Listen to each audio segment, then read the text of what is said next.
నమస్కారం. దూరదర్శన్ యాదగిరి వార్తలకు స్వాగతం. నేను మీ రాజ్ కుమార్ దేశ్ముఖ్. ముందుగా వార్తల్లోని ప్రధాన అంశాలు. పార్లమెంట్లో కొనసాగుతున్న వాయిదాల పర్వం. పెగాసస్ పై చర్చకు పట్టుబట్టిన ప్రతిపక్షాలు. విపక్షాలు లేవనెత్తే అంశాలన్నింటికీ సమాధానమిస్తామని కేంద్రం స్పష్టీకరణ.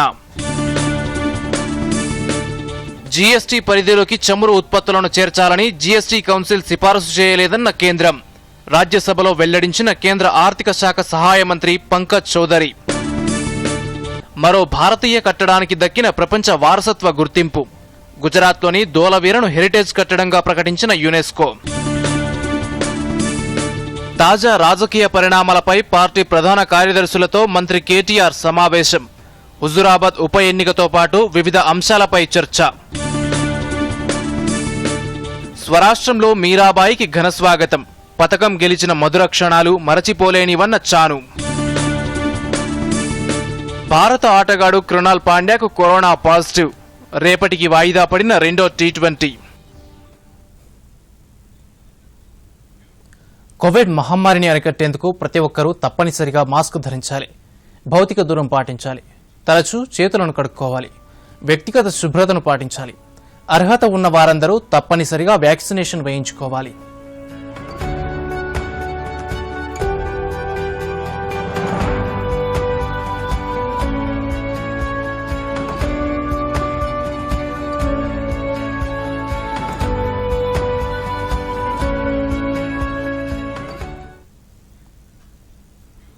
ఇక వార్తలోని వివరాలను చూద్దాం. పెగాసస్ వ్యవహారం పార్లమెంట్లో ప్రకంపనలు సృష్టించింది. ఈ అంశంపై చర్చ చేపట్టాలని విపక్షాలు ఈ రోజు కూడా పలుమార్లు సభా కార్యకలాపాలకు అంతరాయం కల్పించాయి. సభలు సజావుగా సాగేందుకు సహకరించాలంటూ లోక్సభ స్పీకర్ ఓం బిర్లా, రాజ్యసభ చైర్మన్ వెంకయ్యనాయుడు కోరినా విపక్షాలు పట్టువీయలేదు. దీంతో ఉభయ సభలు పలుమార్లు వాయిదా పడి చివరకు బుధవారానికి వాయిదా పడ్డాయి. విపక్షాల ఆందోళన మధ్య రాజ్యసభ 2 బిల్లులకు ఆమోదం తెలిపింది. దీనికి సంబంధించి మరిన్ని వివరాలు చూద్దాం. పెగాసస్ వివాదం పార్లమెంట్ను కుదిపేసింది. సభ సమావేశం కాగానే విపక్ష సభ్యులు పెగాసస్ అంశాన్ని లేవనెత్తారు. పోడియంను చుట్టుముట్టి నినాదాలు చేశారు. ప్లకార్డులు అడ్డుగా పెట్టి సభ కార్యకలాపాలను అడ్డుకున్నారు. నిబంధనల ప్రకారం చర్చకు అనుమతిస్తానని, సభ్యులు తమ తమ స్థానాల్లో కూర్చొని సభ సజావుగా సాగేందుకు సహకరించాలని చైర్మన్ వెంకయ్యనాయుడు కోరారు.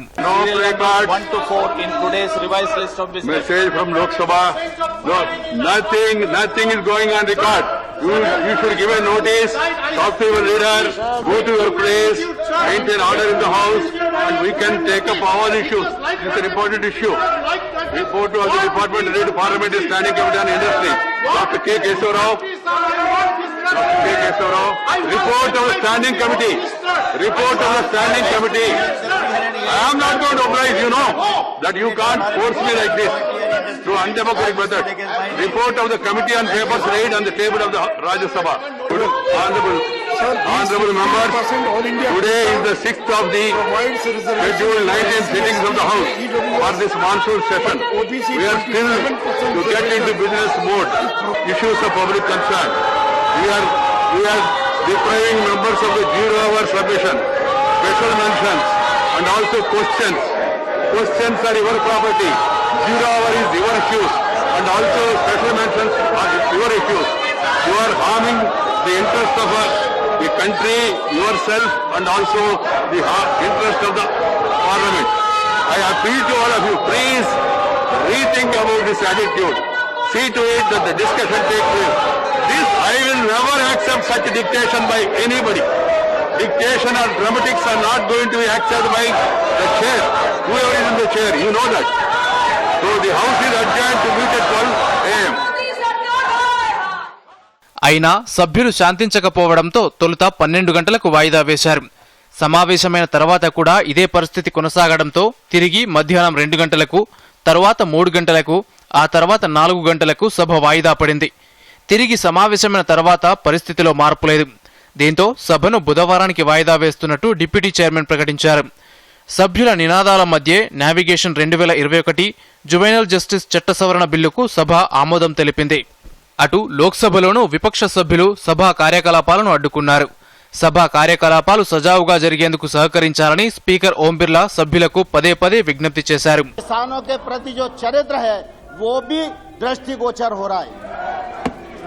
माननीय सदस्यगण, सदन में नारेबाजी के लिए कंपटीशन मत करो, जनता की समस्याओं में बोलने के लिए कंपटीशन करो। आप नारेबाजी में कंपटीशन कर रहे हैं, ये जनता देख रही है। आप जनता की समस्याएं अभाव में कंपटीशन करो। सदन की कार्रवाई 11:45 तक स्थगित की जाती है। అయితే ప్రతిపక్షాలు అదే వైఖరిని కొనసాగించాయి. దీంతో మధ్యాహ్నం 12 గంటల వరకు వాయిదా పడిన లోక్సభ ఆ తర్వాత మరో 3 సార్లు వాయిదా పడి చివరకు బుధవారానికి వాయిదా పడింది. Bureau report, Doordarshan news. Parliament ఉభయ సభల్లో అన్ని అంశాలను చర్చించేందుకు, ప్రతిపక్షాలు అడిగిన ప్రశ్నలకు సమాధానాలు ఇచ్చేందుకు ప్రభుత్వం సిద్ధంగా ఉందని రాజ్యసభలో కేంద్ర మంత్రి ముఖ్తార్ అబ్బాస్ నఖ్వీ స్పష్టం చేశారు. ఏఎన్ఐ వార్తా ఛానల్తో మాట్లాడుతూ ప్రతిపక్షాలు తమ డిమాండ్లపై పదే పదే ఉభయ సభలను స్తంభింపజేయడంపై కేంద్ర మంత్రి స్పందించారు. ప్రతిపక్షాలు తాము లేవనెత్తే అంశాలపై ముందుగా సభాధ్యక్షులకు నోటీసులు ఇవ్వాలన్నారు. ఏ నిబంధనలకు లోబడి ఆ అంశాలపై ఎప్పుడు చర్చ చేపట్టాలనేది సభాధ్యక్షులు నిర్ణయిస్తారని నఖ్వీ చెప్పారు. और हम लोगों ने एक ही बात कही है कि आप जिन मुद्दों पर भी डिबेट और डिस्कशन पार्लियामेंट के दोनों हाउसेस में चाहते हैं, सरकार उस पर पूरी तरह से तैयार है। सरकार उसको जवाब देगी, सरकार उसमें पार्टिसिपेट करेगी। और कल रात में भी, आज भी तमाम विपक्ष के जो प्रमुख नेता हैं उनके साथ हम लोगों की चर्चा हो गई है।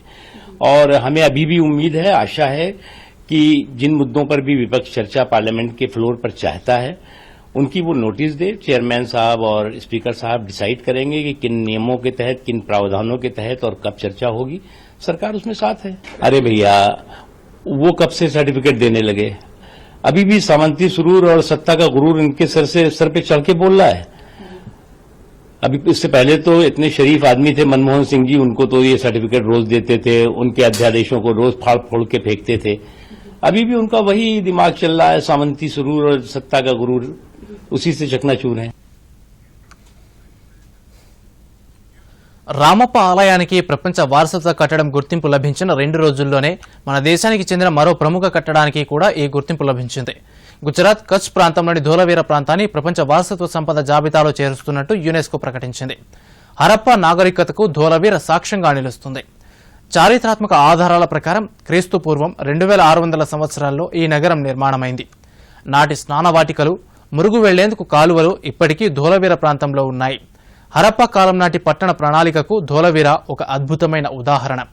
నీటి సమీకరణ, జల సంరక్షణ పద్ధతులు, వరద పారుదల తదితర అంశాల్లో అత్యంత అద్భుతమైన నైపుణ్యాన్ని ఈ కట్టడాలలో చూడవచ్చు. వీటి ఆధారంగా ధోలవీర ప్రాంతాన్ని ప్రపంచ వారసత్వ ప్రాంతంగా యునెస్కో ప్రకటించింది. ఈ విషయాన్ని కేంద్ర పర్యాటక శాఖ మంత్రి జి కిషన్ రెడ్డి ట్విట్టర్ ద్వారా వెల్లడించారు.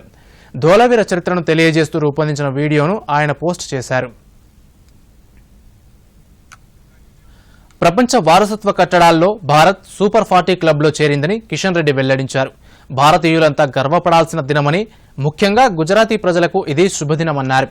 2014 నుంచి భారత్లో కొత్తగా 10 ప్రాంతాలు ప్రపంచ వారసత్వ సంపదలుగా జాబితాలో చేరాయని కిషన్ రెడ్డి తెలిపారు.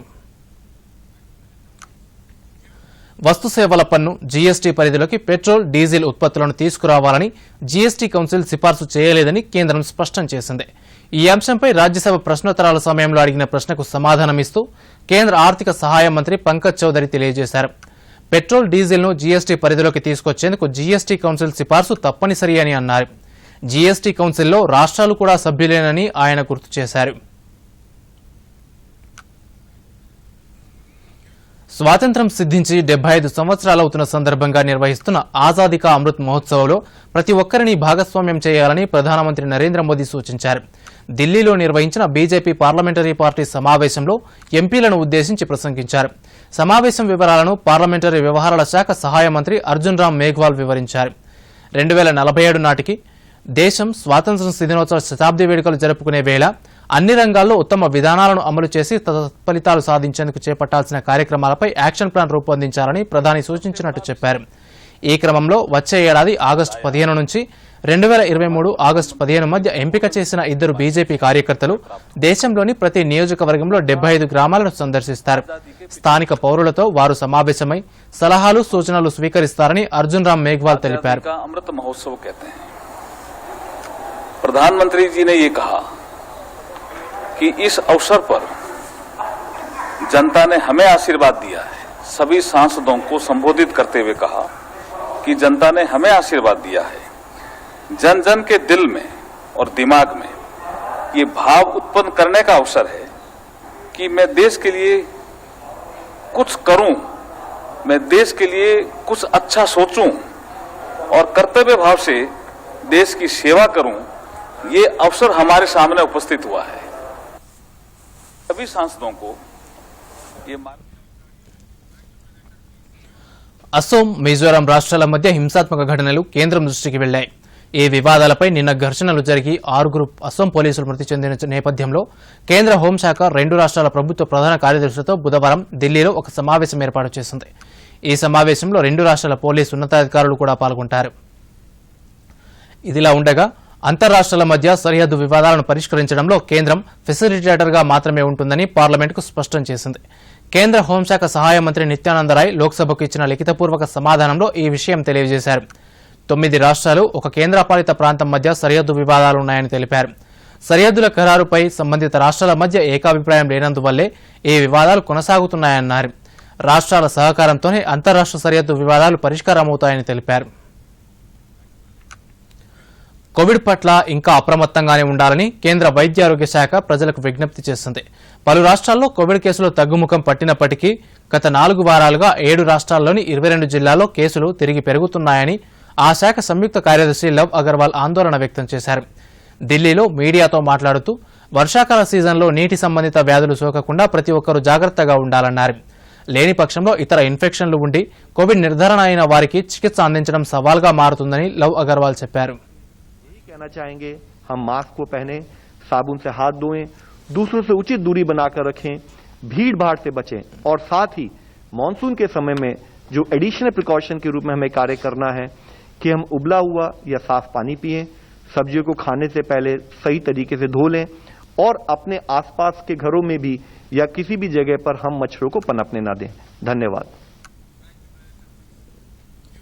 చిన్నపిల్లలకు కోవిడ్ టీకాలు ఇవ్వడంపై క్లినికల్ పరీక్షలు జరుగుతున్నాయని కేంద్రం తెలిపింది. భారత్ బయోటెక్, జైడస్ కాడిలా ఈ పరీక్షలు నిర్వహిస్తున్నట్టు నీతి ఆయోగ్ సభ్యుడు వీకే పాల్ తెలిపారు. ఈ పరీక్షల ఫలితాలు సంతృప్తికరంగా రాగానే నిపుణుల సిఫార్సుల ఆధారంగా పిల్లలకు ఎప్పటి నుంచి టీకాలు ఇచ్చేది నిర్ణయిస్తామని చెప్పారు. Now, in receipt of another study, जो रियल लाइफ में दर्शाती है कि हमारे वैक्सीन्स कितने इफेक्टिव हैं. ये स्टडी आज ही प्रारूप में आई है, सामने आई है. This study has been conducted by our teams in the armed forces. Armed Forces Medical College जो है उनकी टीम ने करा है और 15 लाख आर्म्ड फोर्सेस के डॉक्टर्स और फ्रंटलाइन वर्कर्स जिनको हम काउंट करते हैं उनके ऊपर ये स्टडी हुई है और ये कोविशील्ड वैक्सीन मिला उनको और ये दर्शाया गया कि 93% रिडक्शन इन इन्फेक्शन हुआ जिनको वैक्सीन मिला. 93% protection to the extent of 93% in real life. आप इसको पढ़ सकते हैं because it's available, but I am happy to state this here from this podium. Faith आनी चाहिए और ये టీఆర్ఎస్ ప్రధాన కార్యదర్శులతో ఆ పార్టీ కార్యనిర్వాహక అధ్యక్షుడు కేటీఆర్ సమావేశమయ్యారు. హుజురాబాద్ ఉప ఎన్నికతో పాటు తాజా రాజకీయ పరిస్థితులు, పార్టీ సంస్థాగత నిర్మాణంపై నేతలతో ఆయన చర్చించారు. టీఆర్ఎస్ భవన్లో 3 గంటల పాటు జరిగిన ఈ సమావేశంలో రానున్న రోజుల్లో పార్టీ శ్రేణులు చేపట్టాల్సిన కార్యక్రమాలపై నేతల అభిప్రాయాలు సేకరించారు. వీటితో పాటు పార్టీ సభ్యత్వ నమోదు, డిజిటలైజేషన్, కార్యకర్తలకు జీవిత బీమా, జిల్లా కార్యాలయాల నిర్మాణ అంశాలపై చర్చ జరిగింది. ఇటీవల కురిసిన భారీ వర్షాలతో నష్టపోయిన బాధితులను ఆదుకుంటామని అటవీ, పర్యావరణ శాఖ మంత్రి అల్లోల ఇంద్రకరణ్ రెడ్డి హామీ ఇచ్చారు. వరద నష్టంపై ఆదిలాబాద్ కలెక్టరేట్లో అన్ని శాఖల అధికారులతో సమీక్ష నిర్వహించారు. శాఖల వారీగా నష్టం అంచనాలను అడిగి తెలుసుకున్నారు. ఆస్తి, పంట నష్టాలకు సంబంధించిన పూర్తి వివరాలతో నివేదికలను ప్రభుత్వానికి సమర్పించాలని సూచించారు. వరదలతో దెబ్బతిన్న రోడ్లను పునరుద్దరించేందుకు అవసరమైన నిధులు మంజూరు చేస్తామని మంత్రి తెలిపారు.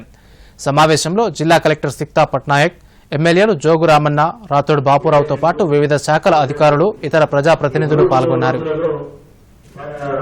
పెద్ద ఎత్తున వర్షాలు పడడము, ముఖ్యంగా నార్త్ తెలంగాణ అంటే మన ఆదిలాబాద్, పాత ఆదిలాబాద్ జిల్లా నిర్మల కూడా చాలా ఎక్కువ వర్షం పడ్డది. కొమరభీం, ఆసిఫాబాద్, మంచిర్యాల అన్ని ప్రాంతాల్లో వర్షం చాలా ఎక్కువ అవ్వడము, దీనిపైన ఏమీ డ్యామేజ్ అయింది, ప్రజలకు ఇబ్బందులు ఏమైనా జరుగుతున్నాయా? ముఖ్యమంత్రి గారు ఫోన్ చేసి అందరి కలెక్టర్లకు హెచ్చరిక చేసి ఉండగా దివ్యాంగుల సంక్షేమం కోసం తమ ప్రభుత్వం పలు సంక్షేమ పథకాలు అమలు చేస్తోందని రాష్ట్ర బీసీ సంక్షేమ పౌర సరఫరాల శాఖ మంత్రి గంగుల కమలాకర్ అన్నారు. కరీంనగర్ జిల్లా హుజురాబాద్లోని మార్కెట్ యార్డులో దివ్యాంగులకు సహాయ ఉపకరణాలను ఆయన పంపిణీ చేశారు. దివ్యాంగులకు ఆర్థిక భరోసా కల్పించేందుకు 3,016 రూపాయల పింఛను అందిస్తున్నట్టు ఆయన వెల్లడించారు. అన్ని వర్గాల సంక్షేమం కోసం కృషి చేస్తున్న టీఆర్ఎస్ ప్రభుత్వానికి అండగా నిలవాలని ఆయన కోరారు. బుద్ధి చక్కగైన వారు అసలైన వికలాంగులు. ఆ బుద్ధి ఎదుటి వారి కీడు వేసేవారు, ఆ బుద్ధి అన్న అవయవాలు చక్కగా ఉండి సమాజానికి ఉపయోగపడకుండా యాంటీ సోషల్ ఎలిమెంట్ గా ఉన్నవారు నిజమైన వికలాంగులుగా భావిస్తాం.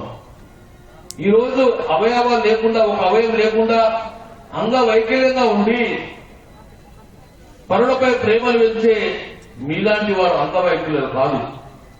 నిజమైన అంగవైకల్యులు అంటే సమాజానికి అన్ని రకాలుగా వారు అవయవాలుగా సమాజానికి ఉపయోగపడే వారు ఈరోజు వారే వికలాంగులు ఉంటే చెప్తున్నాను. మీరు ధైర్యంగా ఉండాలి, ఆత్మస్థైర్యంతో ముందుకోవాలి. ఆ ఆత్మస్థైర్యం అందించాలనే గౌరవ ముఖ్యమంత్రి కేసీఆర్ గారి ఆలోచన. మేము మీ వెంటే ఉన్నాము. దేవుడు కానీ జన్యు లోపాల వల్ల మీరు అంగవైకల్యం ఉండొచ్చు, కానీ సమాజం అందరూ మేము కడుపులో పెట్టుకుని చూసుకుంటామని చెప్పి గౌరవ ముఖ్యమంత్రి ఆలోచన ప్రకారం కోవిడ్పై పోరులో భాగంగా రాష్ట్రాలు, కేంద్రపాలిత ప్రాంతాలకు ఇప్పటి వరకు 45.7 కోట్ల టీకాలను సరఫరా చేసినట్టు కేంద్రం తెలిపింది. ఈ నెలాఖరులోగా మరో 60 లక్షల డోసులను అందజేయనున్నట్టు కేంద్ర వైద్యారోగ్య శాఖ తెలిపింది. దీంతో జూలై 31 నాటికి రాష్ట్రాలకు, కేంద్రపాలిత ప్రాంతాలకు అందజేసిన టీకా డోసుల సంఖ్య 51 కోట్లు దాటుతాయని పేర్కొంది. ఈ నెలాఖరులోగా దేశంలో 50 కోట్ల మందికి టీకా వేసే లక్ష్యాన్ని ప్రభుత్వం చేరుకోలేదని మీడియాలో వచ్చిన వార్తలను వైద్యారోగ్య శాఖ ఖండించింది. ఈ కథనాలు అసమగ్రమని స్పష్టం చేసింది. వీలైనంత త్వరలోనే అర్హులైన అందరికీ టీకాలు వేయాలని ప్రభుత్వం లక్ష్యంగా పెట్టుకున్నట్టు ఒక ప్రకటనలో తెలియజేసింది. అమెరికా విదేశాంగ మంత్రి ఆంటోనీ జె బ్లింకెన్ 2 రోజుల పాటు భారత్లో పర్యటించనున్నారు. ఈ పర్యటనలో భాగంగా విదేశాంగ మంత్రి ఎస్ జైశంకర్, జాతీయ భద్రతా సలహాదారు అజిత్ దోవళ్లతో ఆయన భేటీ కానున్నారు. భారత్, అమెరికాల మధ్య దౌత్య సంబంధాలను ఉన్నత స్థాయిలో బలపరచడంతో పాటు భవిష్యత్తులో అవి మరింత దృఢంగా కొనసాగేలా చర్చలు జరపనున్నట్టు విదేశాంగ మంత్రిత్వ శాఖ తెలియజేసింది. ఈ చర్చల్లో దేశీయ, అంతర్జాతీయ పరిణామాలు కూడా రానున్నాయి. అమెరికా అధ్యక్షుడిగా బైడెన్ ఎన్నికయ్యాక బ్లింకెన్ విదేశాంగ మంత్రిగా బాధ్యతలు స్వీకరించారు.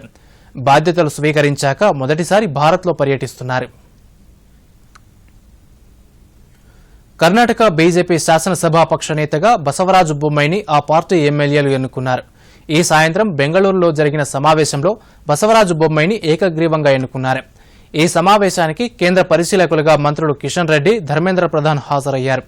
బసవరాజు బొమ్మైను నూతన సీఎంగా పార్టీ కోర్ కమిటీ ఎంపిక చేసింది. బుధవారం మధ్యాహ్నం 3:20 బసవరాజు బొమ్మై నూతన సీఎంగా ప్రమాణ స్వీకారం చేస్తారు.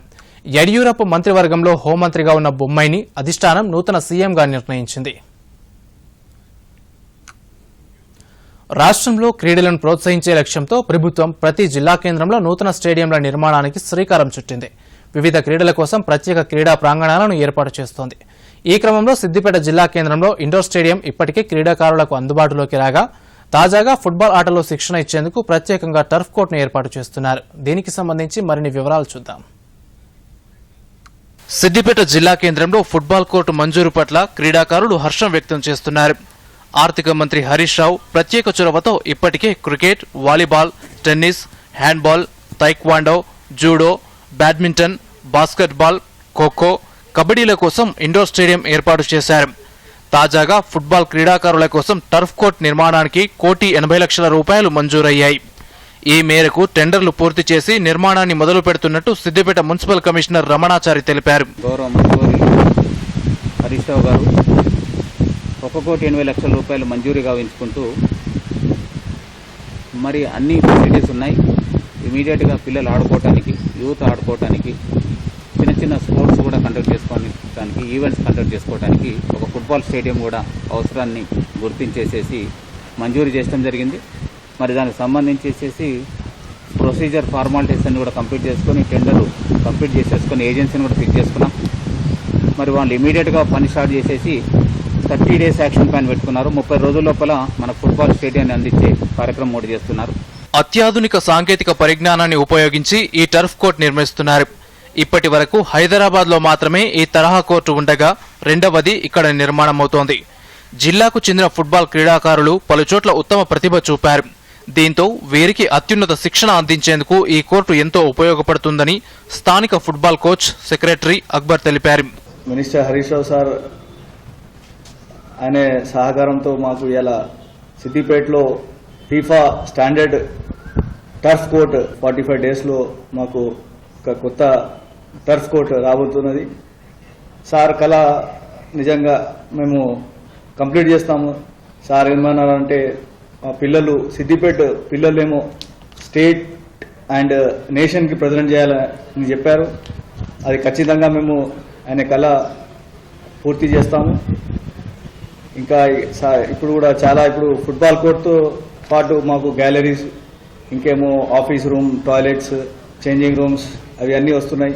నిజంగా చాలా అదృష్టం వల్ల మేము, ఎందుకంటే ఇప్పుడు తెలంగాణలో సెకండ్ టర్ఫ్ ఒకటేమో గచ్చిబౌలిలో ఉంది, సెకండ్ ఇక్కడనే కాబోతున్నది. క్రీడాకారుల కోసం మంత్రి హరీష్ రావు ప్రత్యేకంగా చొరవ తీసుకోవడం తమకు ఎంతో సంతోషాన్ని కలిగిస్తోందని స్థానిక క్రీడాకారులు చెబుతున్నారు. ఇప్పుడు టర్ఫ్ వల్ల మేము ఇంకా ఎక్కువ ఇంప్రూవ్ అయ్యే ఛాన్స్ ఉంది. ఎందుకంటే మా సిద్దిపేట ఫుట్బాల్ అసోసియేషన్ అప్పటి నుంచి ఇంతకు ముందే చాలా ప్లేయర్స్ నేషనల్కి ప్రజెంట్ అయినారు. ఇప్పుడు టర్ఫ్ వచ్చింది కాబట్టి మేము మా వంతు మేము ఇంకా అంటే కష్టపడి నేషనల్కి లేకపోతే స్టేట్కి ఆడే ఛాన్స్ తెచ్చుకుంటాం. Thank you. టర్ఫ్ కోర్ట్ అందుబాటులోకి వస్తే తమకు మరింత శిక్షణ అందుబాటులోకి వస్తుందని చెబుతున్నారు.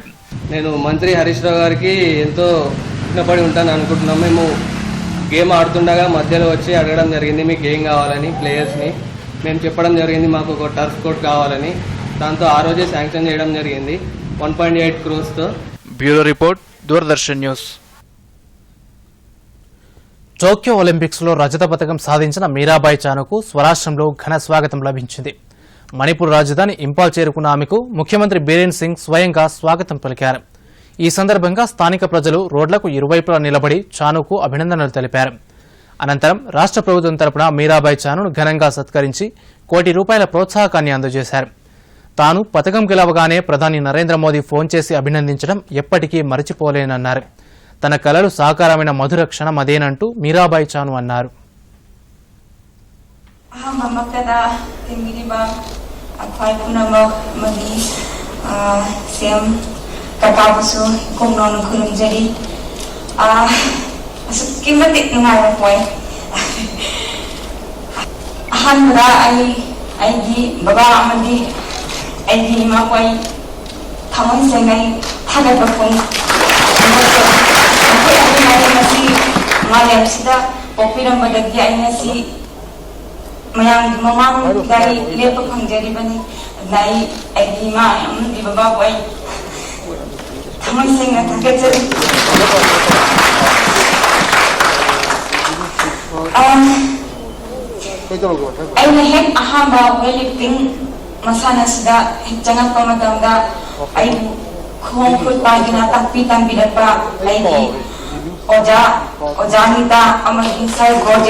టోక్యో ఒలింపిక్స్ లో భారత బాక్సర్ లవ్లీనా పతకానికి అడుగు దూరానికి చేరుకుంది.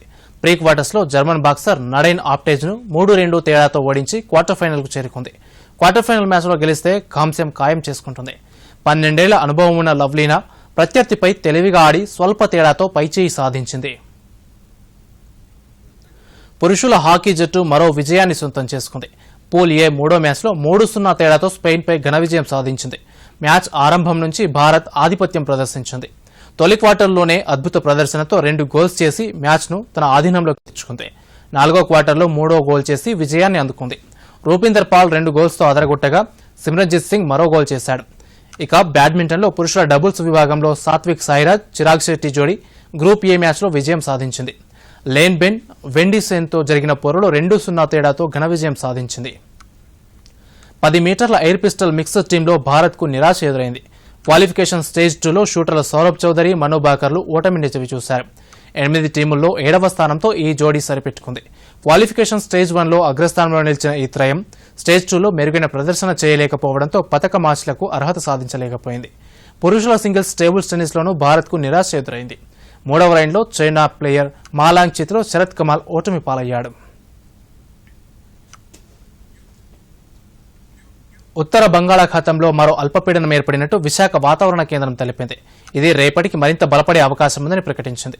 దీని ప్రభావం ఏపీ వ్యాప్తంగా రాబోయే 3 రోజుల్లో ఓ మోస్తరు నుంచి భారీ వర్షాలు కురిసే అవకాశం ఉన్నట్టు తెలిపింది. అల్పపీడన ప్రభావంతో రాష్ట్రంలో చిరుజల్లులు కురిసే అవకాశం ఉన్నట్టు తెలియజేసింది.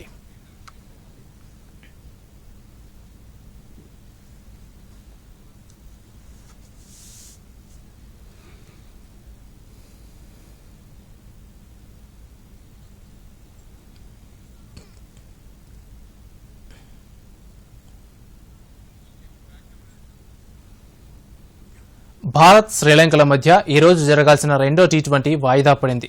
టీమిండియా ఆటగాడు కృణాల్ పాండ్యా కరోనా బారిన పడటంతో మ్యాచ్ను రద్దు చేశారు. కృణాల్ పాండ్యాతో సన్నిహితంగా ఉన్న ఆటగాళ్లతో పాటు ఇరు జట్లను ప్రస్తుతం ఐసోలేషన్లో ఉంచారు. వీరందరికీ కోవిడ్ నిర్ధారణ పరీక్షలు నిర్వహించిన తర్వాత నెగటివ్గా తేలితే బుధవారం మ్యాచ్ నిర్వహిస్తారు.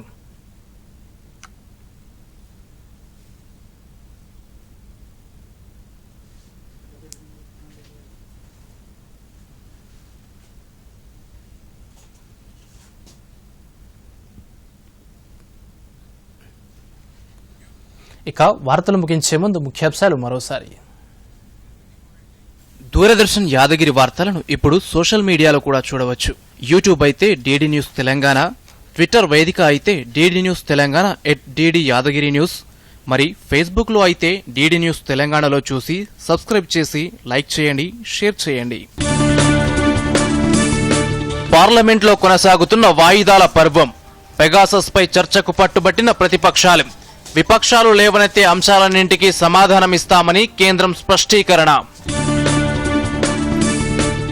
జీఎస్టీ పరిధిలోకి చమురు ఉత్పత్తులను చేర్చాలని జీఎస్టీ కౌన్సిల్ సిఫారసు చేయలేదన్న కేంద్రం. రాజ్యసభలో వెల్లడించిన కేంద్ర ఆర్థిక శాఖ సహాయ మంత్రి పంకజ్ చౌదరి. మరో భారతీయ కట్టడానికి దక్కిన ప్రపంచ వారసత్వ గుర్తింపు.